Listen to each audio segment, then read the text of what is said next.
Chers amis auditeurs, bonjour. Aujourd'hui, je vais vous faire une confidence très politiquement correcte.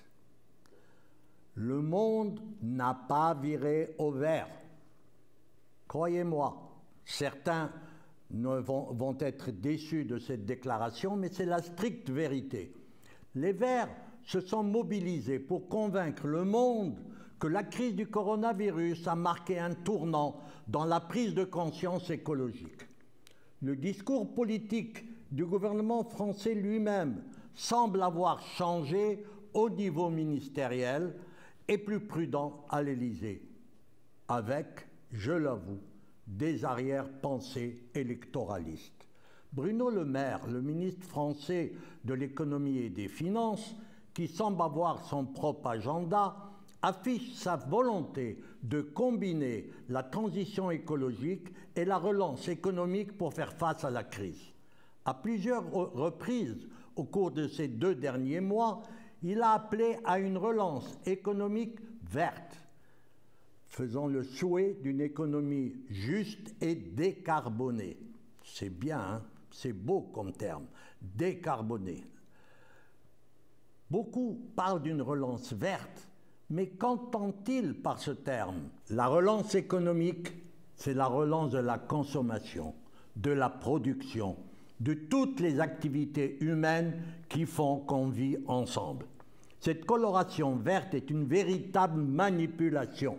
Selon certains experts engagés, une relance verte est à privilégier si l'on veut non seulement atteindre nos objectifs climatiques, mais aussi bénéficier d'une croissance économique durable dans les années à venir. Durable, le mot est lâché. Une croissance est durable tant que les critères économiques sont respectés et que la consommation suit. Le paradoxe est que les écologistes veulent une croissance durable, mais en même temps, ils militent pour une décroissance. Cette nouvelle religion n'est pas à une contradiction près. Avec la pandémie, on parle en France de vagues déferlantes vertes aux élections municipales. De qui se moque-t-on?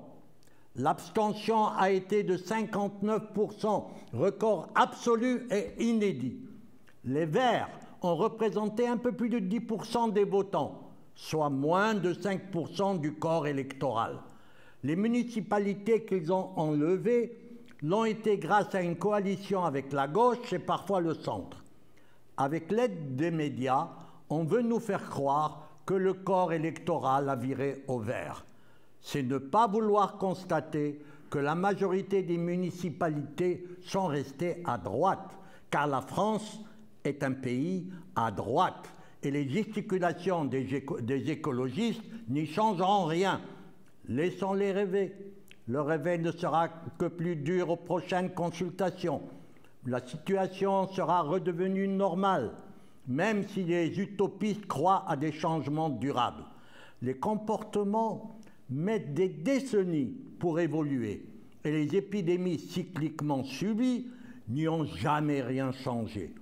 Je crains que la doctrine de privilégier la relance économique, peu importe le coût environnemental, restera la norme comme lors des crises précédentes. En réalité, le chômage est un ennemi irréductible de tous les espoirs écologistes. On peut le regretter, mais c'est la triste vérité. À demain, si vous le voulez bien.